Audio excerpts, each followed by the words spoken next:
Morning, everyone, and welcome to what is our 8th session in our GTS webinar series. It's great to have everyone back again, and I hope spring so far is treating you well wherever you are in the country. For those who are just joining us for the first time, or if you missed some of the previous sessions, you can go to greenwayturfsolutions.com. There's a link there that says online learning, and if you go onto that link, you can see recordings of any of the previous sessions. So each one of our webinars does actually contribute 1 point to the Turf Managers Certification Program run through the Australian Sports Turf Managers Association. So by watching this webinar or by watching a previous recording, you can gain accreditation towards that if that is of interest. As mentioned before, we really encourage questions. The best way to handle this, I think, is to click on the chat button in your menu. So in your menu there of your Zoom, you should be able to click on the chat feature, and you can write the questions in there, and then we'll deal with those at the end if there's any questions. So today, it's co-sponsored by Greenway Turf Solutions as well as Nadeem from Campbell Chemicals. So Nadeem and myself, we've joined forces to bring Dr. Jim Brosnan to be a part of our webinar series. So Dr. Brosnan, he's a professor in turfgrass weed science at the University of Tennessee. So he's part of the Plant Sciences Department and Weed Diagnostic Center. So his research is focused on effective and economical strategies for broadleaf and grassy weed control in various turfgrass systems. So he's had a lot of experience on various treatments for crowsfoot control, which we're going to talk about today. And crowsfoot obviously being a significant weed for us here in Australia, one that's generally quite difficult to manage. So we thought it'd be just a really great opportunity to bring Dr. Jim Brosnan, to this webinar to go through and present some of the findings that he has researched over a number of years. So Jim he'll run through the next 40 minutes or so. And then after that, we'll bring Nadeem in just to do a little brief summary of some of the research he's been doing in Australia on crowsfoot, using some novel sort of innovative chemistries that maybe previously you wouldn't have thought would, be used for control of crowsfoot. So we'll do Jim for the next 40 minutes. We'll do Nadeem just briefly after that.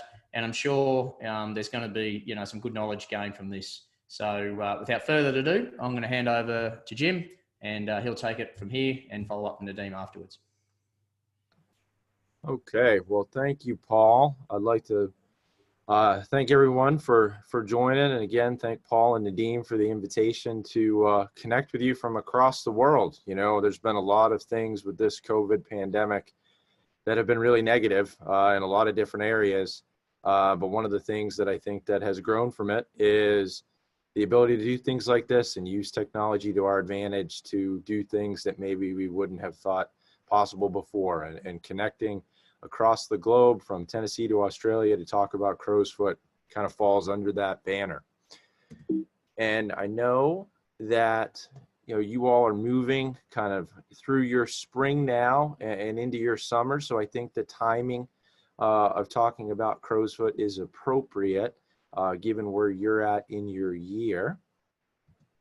And, I must say, if I slip up and I say goosegrass during this presentation, I apologize. Here in the United States, we refer to this as goosegrass. It's a funny weed, though. In Australia, it's, you call it crowsfoot. Before I was at the University of Tennessee, I was at the University of Hawaii, and they referred to this as chokeweed, which is another interesting name for Eleusine indica. And the superintendents there would tell me that's because when it got bad enough, it would choke out turf. So it was appropriately named. And I think as everybody on this call knows that, situations with this weed can really get out of hand. This is a photo of a creeping bentgrass fairway in New Jersey that was shared with me by my colleague, Dr. Matt Elmore, of a crowsfoot infestation that has really just taken hold of this fairway. And it's certainly apropos for what this weed can do if left unchecked. So, let's Let's kind of sink our teeth into this a little and talk about why is it so hard to control? Why is this a weed that is just so difficult really every year, and maybe even seems to be getting worse in terms of the challenge related to controlling it in turf? One of the main issues is that we don't have a good feel for emergence timing. This is something that's being researched right now, is to try to develop models where we can use different meteorological or climatic type measurements, whether it's air temperature, soil moisture, soil temperature, growing degree days, combinations thereof, trying to build a predictive model for when this weed is going to emerge from the soil, so we can use such a model to time a pre-emergence treatment. Because right now, it's really a moving target that we know it's going to germinate after digitaria, but we really don't know when, and we don't know how long. So it becomes kind of a sliding scale as to when do we time a pre-emergence application. In my location here in Tennessee, you know, our couch grass will go completely dormant. And this is an image of what that looks like. So a lot of our applications go out during this timing, where we'll put our first spring pre-emergence treatment down. And we have kind of moved away from this now over time, that superintendents like to make one spring pre-emergence application, and that would touch on both summergrass and crowsfoot. And we're seeing that that's not enough anymore for factors that I'm going to tease into here in a moment. One of those factors is our springs are continuing to be warmer. So I just pulled out here, this is 4 locations in Tennessee. This is May temperatures, so this would be a late spring period for us, and this is growing degree day accumulation. If you are not familiar with growing degree days, this is the measure of the average temperature for a day. So we take the high temperature for the day, the low temperature of the day, we add that together, we divide it by 2, that gives us our average temperature, and we compare that to a baseline to see how much heat we are accumulating over time. The takeaway from this slide is that it doesn't really matter where you are. As we have moved forward from 2016 to 2019 and into 2020, we are getting warmer in the spring. And what this has done as it pertains to crowsfoot is it's starting to make our crowsfoot emergence happen maybe a little sooner than it did historically. And then the other layer to that is it seems as if our summers are more intense. And by what I mean by that is not only are we seeing higher daily temperatures, but we're seeing it for an extended period. Often I'll kind of write short blog posts and share these on Twitter about conditions here in the States. And for 2 years in a row, in 2018 to 2019, I wrote blog posts just kind of summarizing climatic conditions for our summer season, because it was so abnormal. You know, this is a joke pulled off Twitter in 2019 about whether the final month of our summer here, August, you know, does it have 54 days? Because what we saw is as we transitioned into autumn, when you would expect to have a decrease in air temperature, that didn't happen. We had the first month of our autumn here in 2019, temperatures well over 30 C. And that was quite abnormal. And there's real consequences to that when we think about pre-emergence herbicide chemistry, right? Because we know that our pre-emergence herbicides, by and large, are degraded by soil microbes. And soil microbes are active when soils are warm. And if we have a period where now we're seeing crowsfoot germination earlier than before, and we've got to start our pre-emergence program earlier, and our summer season, our period of warmth, is now longer, we're asking that single treatment to last longer in an environment where it's going to be degraded faster, right? And this speaks to doing what you've always done to target this weed is maybe not the best approach. And I think this is one of the things about our industry that we need to kind of move past, is these historical patterns we get comfortable in. This is how I tackle this one weed. But as our climate is changing, we need to kind of refine our approaches to be most effective in situations where that climate is not what it might have been in years past.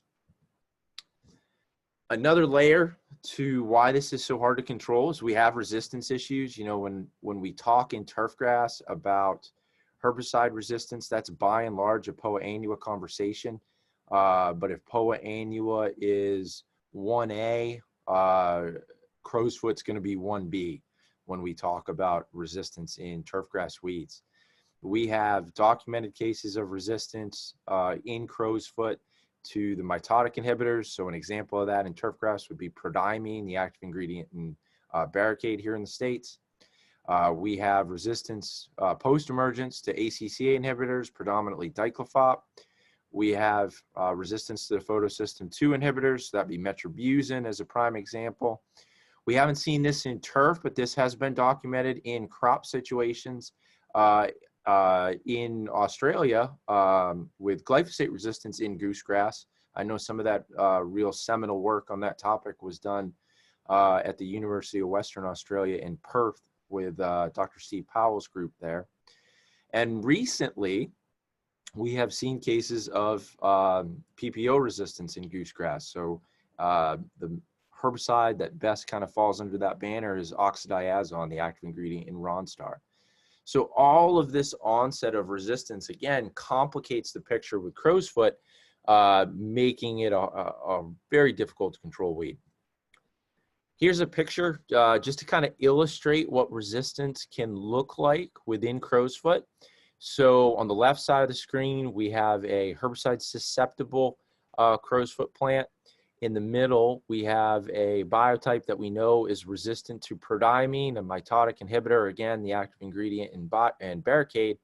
And on the far right, this was a sample that came into our weed diagnostics clinic wanting to know, are my plants resistant to prodiamine? And what you can see here is unequivocally the answer to that question is yes.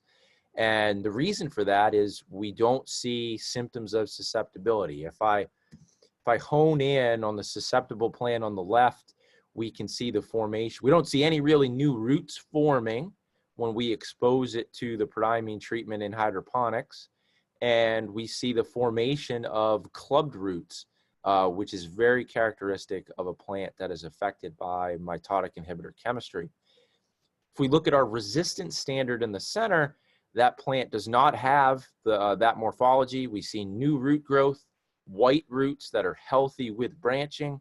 When we contrast this with our unknown sample, sample X in the far right, we just see that to an even greater scale, indicative of a high level of resistance to prodiamine. My colleague at Rutgers, Dr. Matt Elmore, is currently looking at resistance to dithiopyr within crowsfoot populations, predominantly in bentgrass. What's interesting about that work is that prodiamine resistance, by and large, in POA annua, we see cross resistance, that if something is resistant to prodiamine, it is resistant to dithiopyr, it's resistant to pendimethalin. He's not seeing this with crowsfoot, that he has dithiopyr resistant crowsfoot populations that are susceptible to prodiamine, and that is a very interesting response that I think we need to learn more about, because these resistance issues from an academic standpoint are very intriguing as a scientist to understand these mechanisms. But at the end of the day, we need to provide guidance to superintendents about how to manage this. And one of the ways to do that is with product rotation and product mixture. And the fact that prodiamine susceptibility is present in these populations that are resistant to dithiopyr is quite interesting and will guide future recommendations moving forward. As I mentioned, my colleague, Dr. Scott McElroy at Auburn, has confirmed resistance in crowsfoot to oxadiazone, the active ingredient in Ronstar. Cases of this are somewhat limited, at least confirmed cases that we know of right now. We have other issues. We have lots of sites experiencing Ronstar failure, or let's say reduced Ronstar efficacy is probably the best way for me to word that. And we don't really know why. And we'll talk a little bit about some of the reasons that we think are causing this reduced efficacy with oxadiazone, and maybe some other reasons that we don't fully understand at the present time here in a bit. But we know if resistance is an issue that is complicating crowsfoot control, changing our mode of action can work, right? This is an example. So this is crowsfoot that is resistant to barricade, again, a mitotic inhibitor used for pre-emergence control.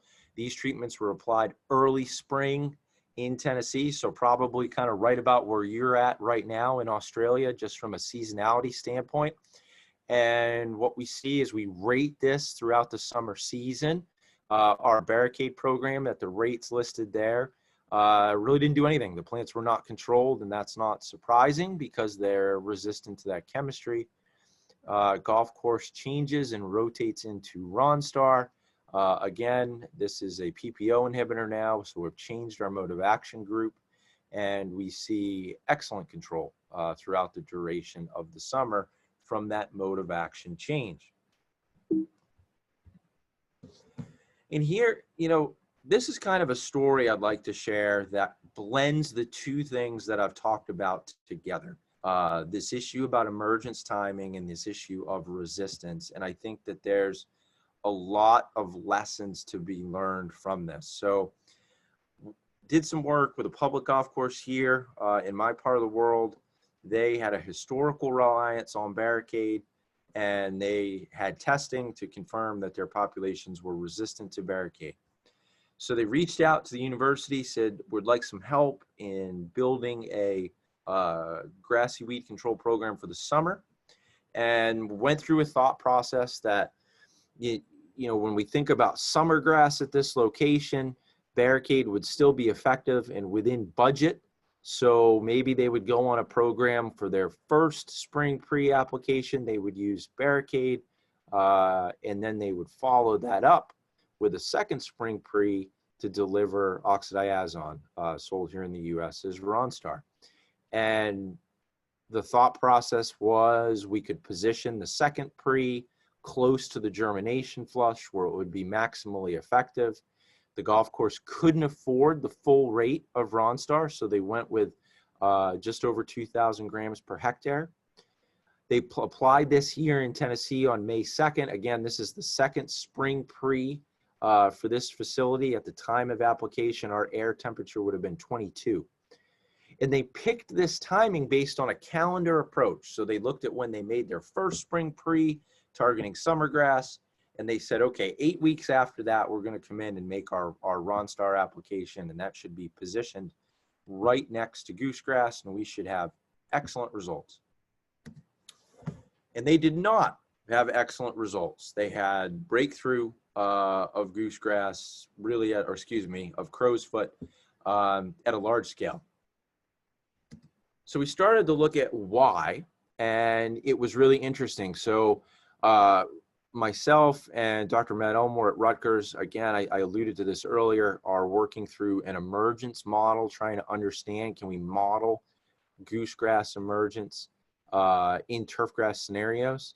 We took the baseline model that was developed in New Jersey, we applied it here in Tennessee to have a feel for, okay, if we look at the weather that we've experienced, how does it relate to what we would see with goosegrass emergence?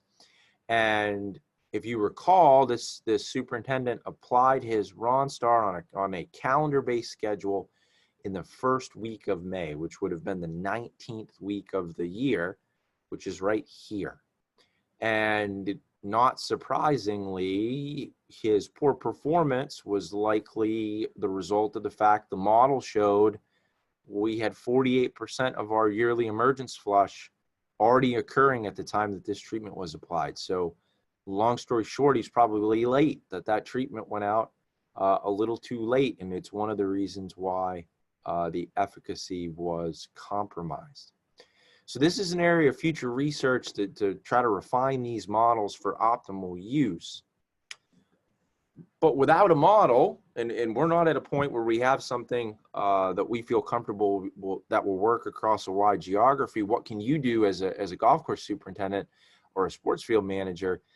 I think scouting is really important, and in going to areas of your golf course that you know are historical sites of pressure and looking to see, do I have emerged plants, and making decisions accordingly. When we think about comparing crowsfoot to, say, summergrass, one of the ways that you can identify the two, particularly when we're talking about seedling plants that haven't tillered and really formed that characteristic flattened sheath that we see on crowsfoot, is to look at the leaf tip. So the leaf tip on summergrass is going to be far more tapered to a point than what we see on crowsfoot, and that would be a really simple way to differentiate between the two species when you're trying to figure out, do I have emergence when I'm going to make this app? Now, I know throughout much of Australia, you don't have situations where your couch grass goes completely dormant. So that may lend itself, if you're thinking about oxadiazone, to oxadiazone applied either as a 2G product on a granular carrier, or maybe it's a fertilizer that's impregnated with oxadiazone. This is what has been moved to in the States because we're trying to position the oxadiazone as close to the crowsfoot emergence flush as possible.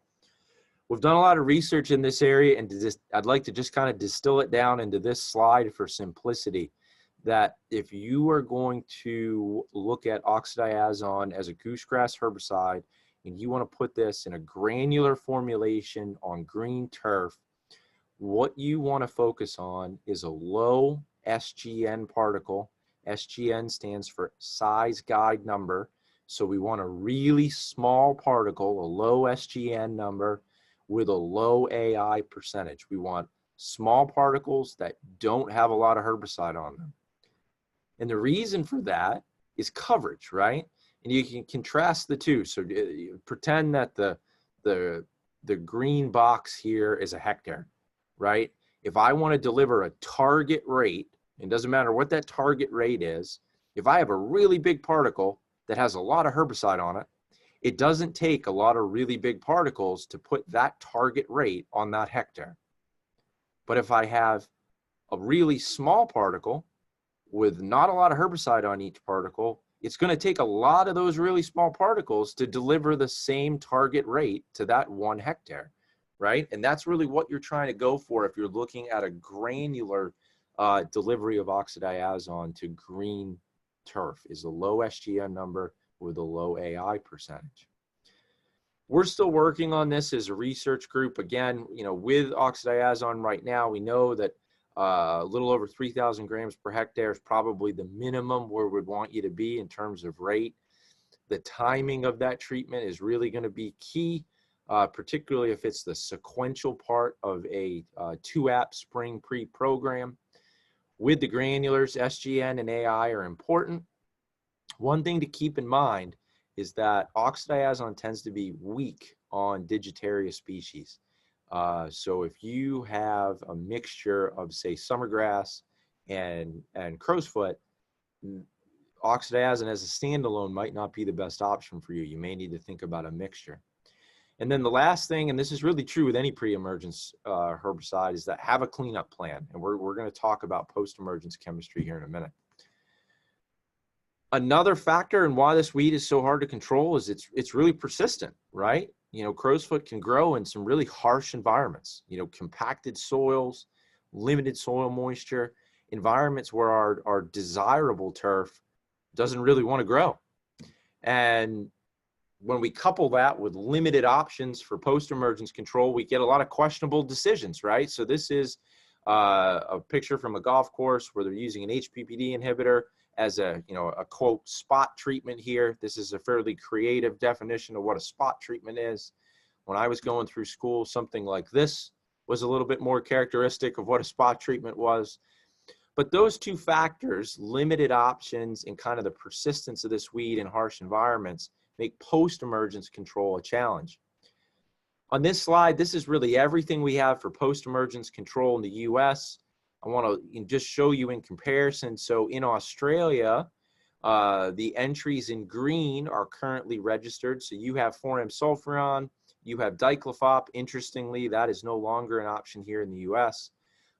You have metribuzin, you have monosodium methaarsenate, MSMA, and Cencor, and you have carfentrazone as a standalone, and you have 2,4-D, MCP, and dicamba as a standalone mixture. And I know that Nadim is going to talk about this after, the use of a mix of carfentrazone with 2,4-D, MCPP, and dicamba for goosegrass control, or excuse me, for crowsfoot control. And this comes from the fact that that combination in the US is registered under the trade name Speed Zone, and it is labeled for crowsfoot control in both warm and cool season turfgrass. One of the limiting factors is sequential application regime that the United States EPA, largely due to the 2,4-D load in this product, has limited us to a 30-day window between treatments. And I know I've done research where if we can get that application window tighter, say 14 days, it's going to lead to better performance of the active on goosegrass.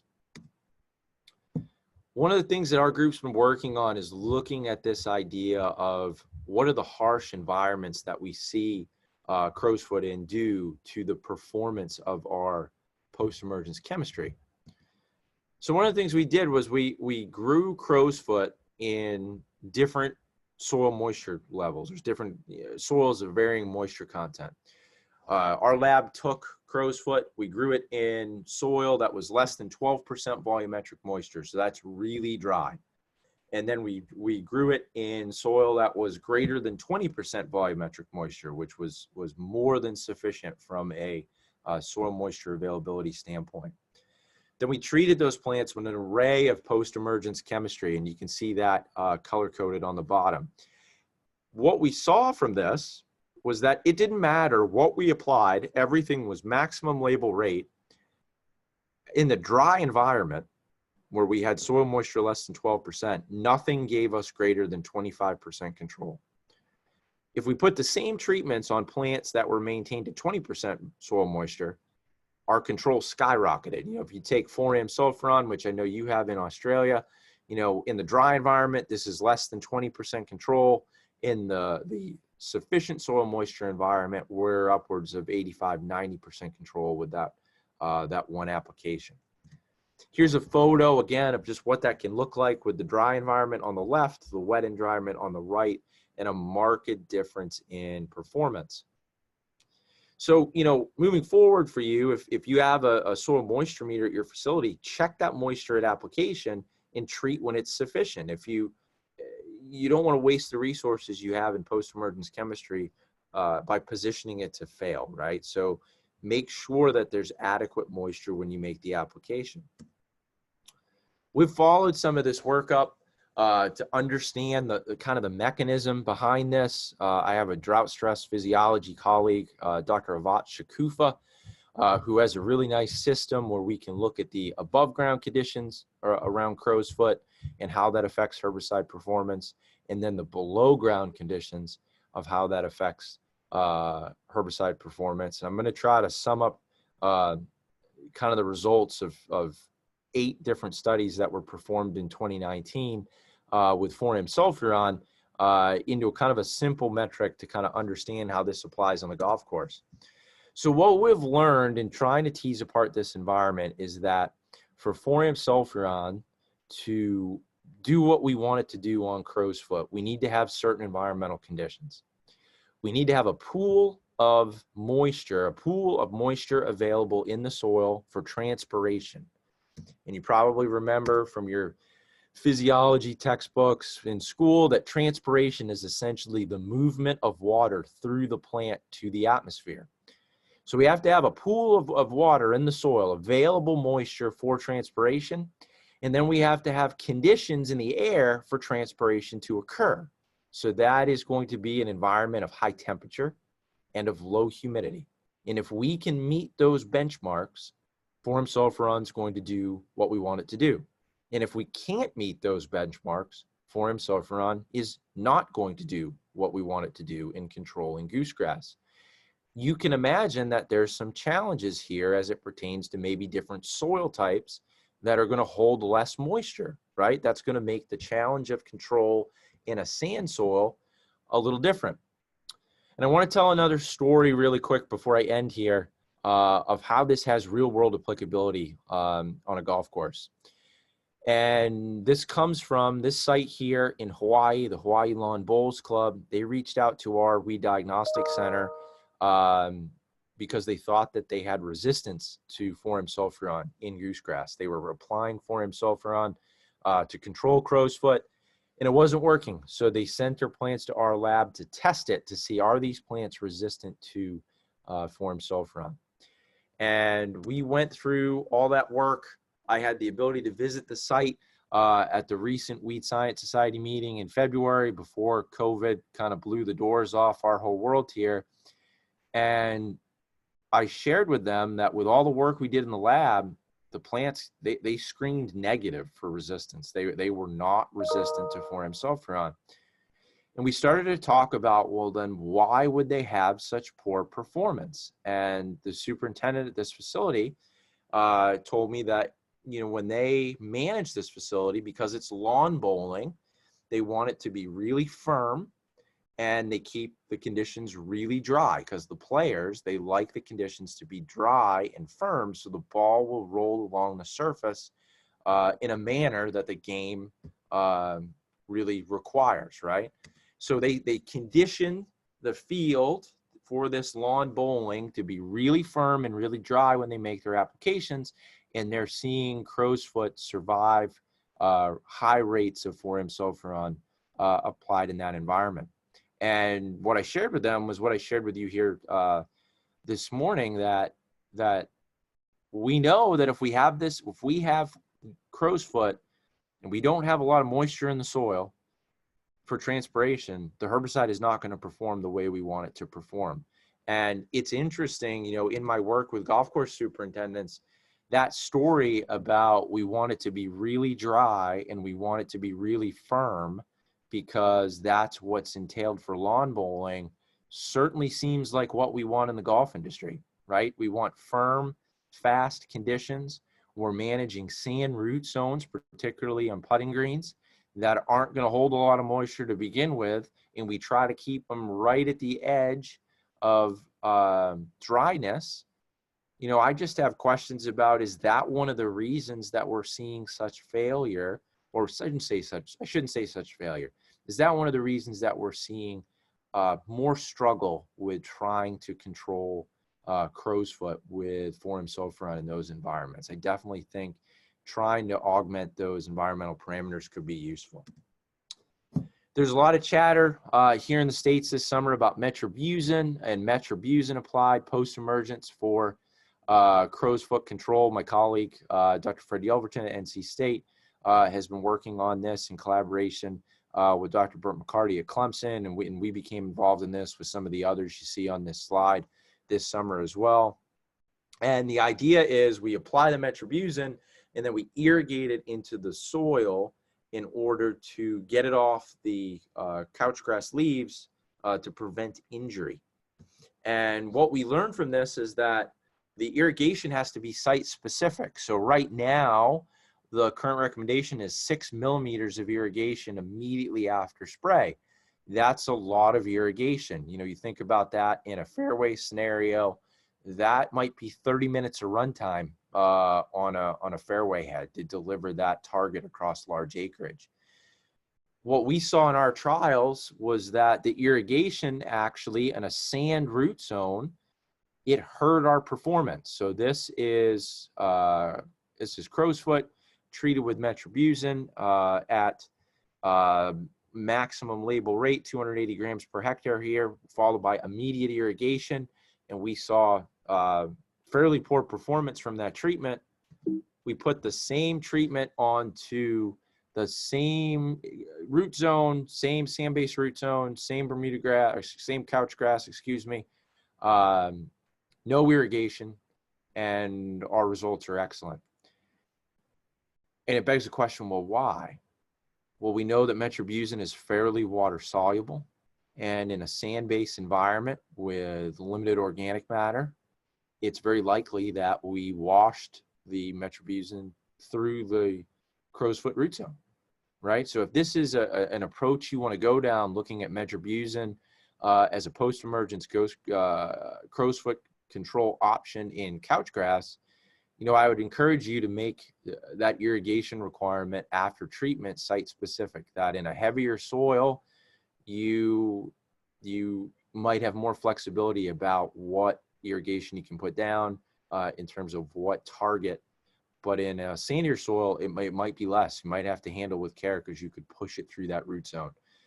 Fred and I have talked that really the target irrigation regime is to put down enough irrigation to get it off the leaf tissue and into the crow's foot root zone, but not too much to wash it away. Resistance, again, as I mentioned earlier in the presentation, we've seen resistance to metribuzin and goosegrass, so we can't, lean on that as a standalone option. One of the things that we've been working on to manage this is mixtures. So this graph that you see here is crow's foot control with carfentrazone, 2,4-D, MCPP, and dicamba alone and in combination with topramazone, which is an HPD inhibiting herbicide here. And what we're seeing with this treatment is that the mixture with an HPD inhibitor gives us a really high level of control such that we don't need the sequential application of the 2,4-D MCPP dicamba treatment. And, you know, that is important because sometimes, at least in the US, when we have a 30-day re-app interval on our carfentrazone 2,4-D MCPP dicamba mixture, it makes things tricky. And if we can up the performance with one application by spiking it with an HPPD inhibitor, that's been pretty helpful. One of the things we've learned, and Nadim might talk about this a little bit here in a minute because I promise I'm wrapping up, is not all of our couchgrass tolerance is the same across the board.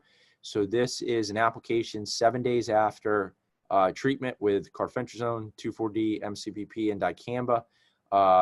Air temperature at application would be 25 C. So this would be, or excuse me, late summer, our daily average temperature would be 25 C. So this is an August application here in Tennessee. 4 cultivars on the screen: Northbridge, Tahoma 31, Tifway, and Tiftuff. And you can see the response is variable, that our Tifton genetics tend to be a little bit more injured, particularly from the 2,4-D component of this mixture, than Northbridge and Tahoma 31, which comes from a different genetic lineage than Tifway and Tiftuff. So lastly, you know, I'll tell you to not forget about cultural control. You know, we know that goosegrass likes thin turf. Anything we can do to maximize turf cover is going to help us with goosegrass. You know, this data that you see, this is from Matt Elmore's group at Rutgers, that they're looking at goosegrass seedlings per square centimeter, and far more seedlings in a bare soil environment than what we see with turf maintained at 2 centimeters height of cut on a fairway, or 6.5 centimeters in rough. And we know that it likes traffic, right? So this is another story. This is a golf course that asked me to come out for an extension visit. Wanted to talk about goosegrass control options. This is a bentgrass putting green. Looking for, how do I control this crow's foot control in bentgrass? And you know, we talked about pre-emergence control, we talked about post-emergence control, and then at the end of the visit, I asked the superintendent, how often do you mow cleanups? And he shared with me they mow cleanups every day. And we talked about how, you know, the compaction from doing that, and we know that crow's foot is an indicator weed for compaction.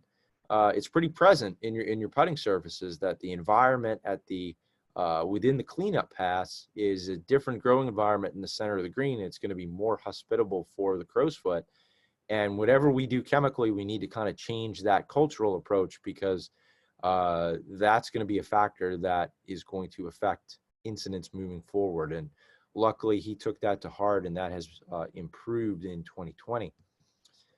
But 2020 is going to bring us some unique challenges when we think about compaction on golf courses and how it could affect Crowsfoot moving forward.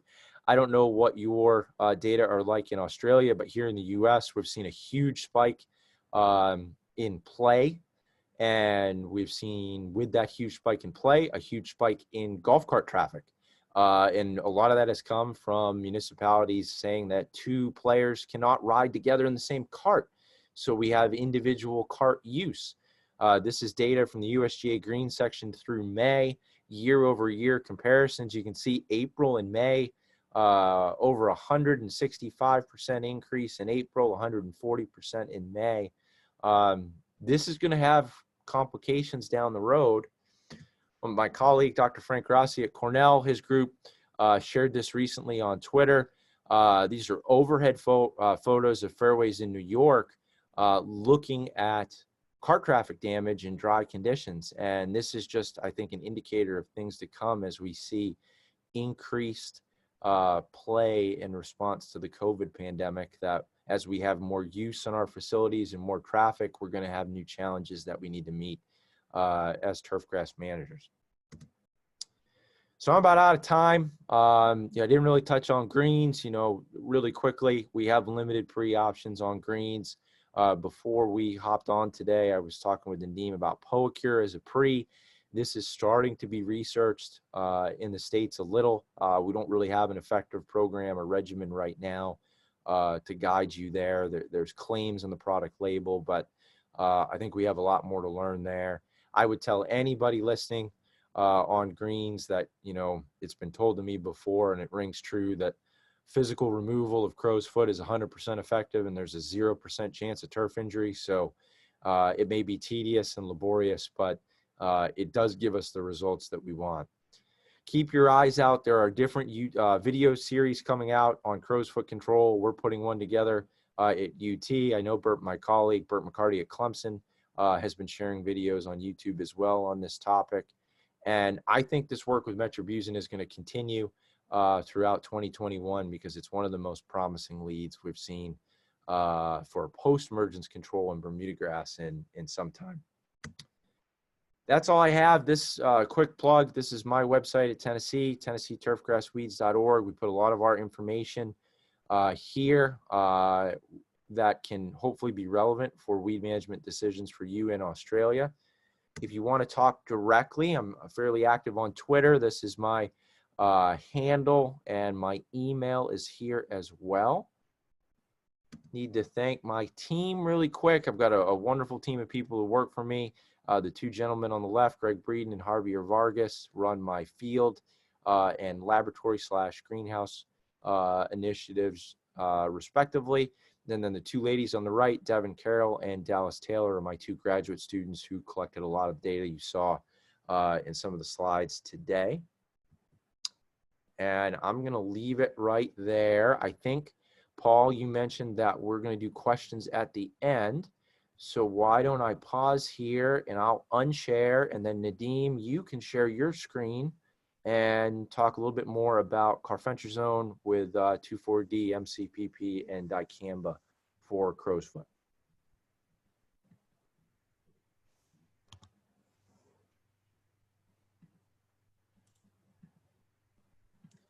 Yeah, thanks, Jim. Yeah, we'll just wait for Nadeem to get his slides up. No questions at this stage, so that's all good. But yeah, if you do have any, just yeah, feel free to put them through the chat. So yeah, we'll bring Nadeem in now, and yeah, to talk about some of the research he's been doing in Australia on some of these different unique sort of chemistries, I suppose, for crow's foot control. Well, thank you, Paul. Thank you, Jim.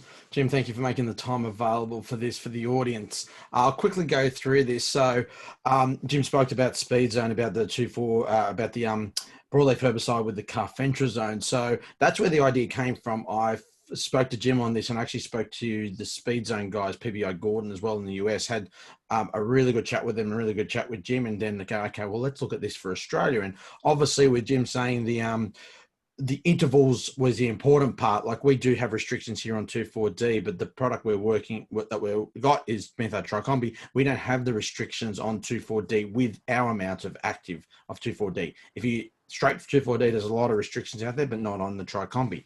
So I just do want to say that this is just showing you some work we've done. This is not an endorsement. We do not advocate the use of this. This is just going to be information provided to you guys. We are going to look at submitting to the APVMA the work, and only then they will decide whether it's going to be suitable for use in turf grass. We're going to be close to that. We've done the trial work. We just have to now do the phyto work as well. And Jim did allude that as well. The trials through that we showed you here going, we saw no phytotoxicity. This was, the trials were done in far north Queensland or Greenleys Park, cut at 15 millimeters. The temperatures were that mid-20s, timing is June, and this is where we're planning to sort of target the use of this product. Still want you guys to go use diclof methylmetribuzin as well as Tribute out there, because they are going to play an important role in control and also resistance management. But we are timing that. So we didn't see any phyto effect. However, I will say that there was some general turf stress anyway with the trials, but we will do some more phyto work to see. But usually what we've seen with tricombi, our phenoxy herbicide on cooch, is that if it does knock the cooch around, it bounces back pretty quickly. So we're not too worried about that. All the treatments did have a non-ionic surfactant as well in there. Just to let you know, there were one trial, but in the trial, immature crow's foot was immature and mature crow's foot was essentially assessed, and then also total weed control. So you can see on the left there, the mature crow's foot is what you normally see on sports fields and golf course fairways, and your immature is at 1 to 4 leaf stage. So this is the work here. So we did the tricombi with different rates of carfentrazone. We did it 25, 50, 75 mil, 150 mil.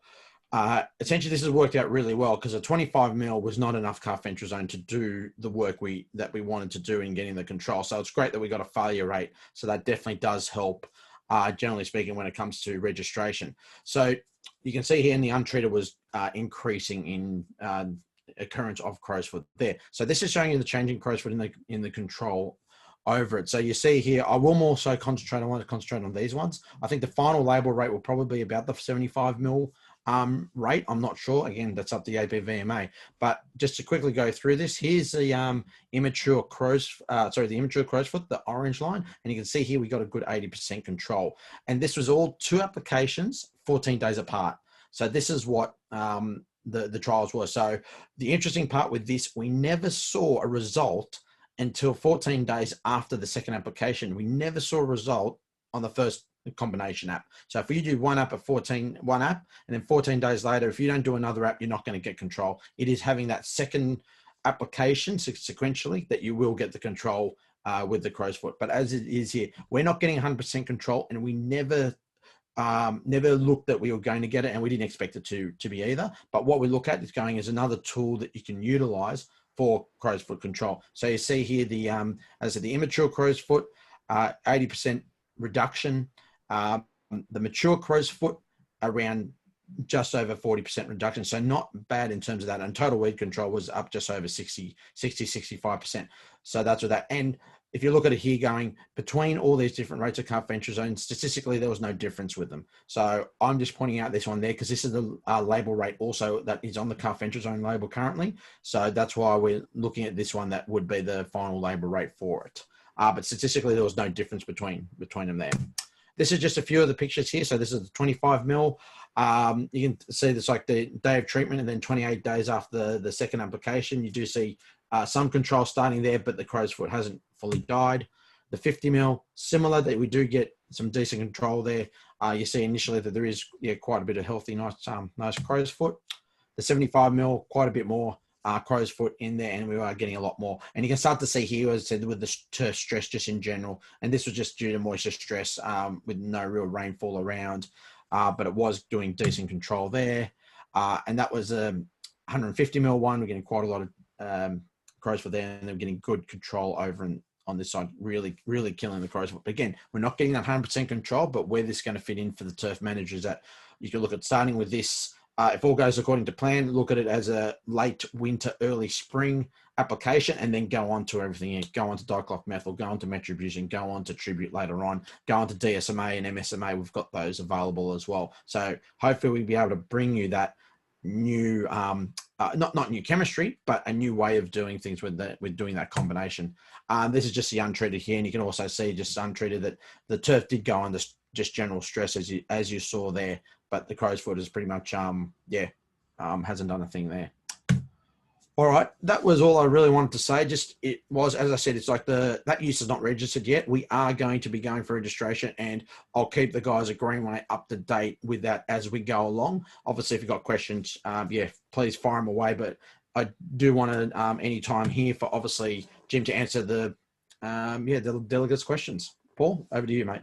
Yeah, thanks for that. There has been one question come through from Steve, and I think Jim's answered that on the chat, so everyone can have a read of that. So without any more questions, look, really appreciate everyone's time. I think key takeaways that I got out of that webinar was for the pre-emergence, I think timing is critical. We saw from one of the charts there that Jim put up there, if we're just a little bit late with our timing and there's a little bit of emergence, our Ronstars, oxidizons aren't going to perform. And with our spring seemingly getting warmer and warmer, earlier and earlier, I think we've got to make sure we are early enough with our pre-emergent timings, and rotation is a key as well, I think, with our pre-emergence, making sure we're rotating our chemistries. I think for the post-emergence, what was really interesting was that research data on the soil moisture. So now that could be a challenge for some of you guys on sporting fields or councils, doing the broadacre areas there where irrigation might be limited. But yeah, that's if you're going to use these chemistries, going to use these post-emergent products, we want to get full value out of them. So so I think that was the key takeaway. So it's 10:30 at night for Jim. So really appreciate his involvement today, and I hope you got something out of that. Thanks to Nadeem from Campbell Chemicals as well. Wouldn't be able to put this one on without himself. So look, everyone, enjoy the rest of your day and see you next time. Thank you. Thank you.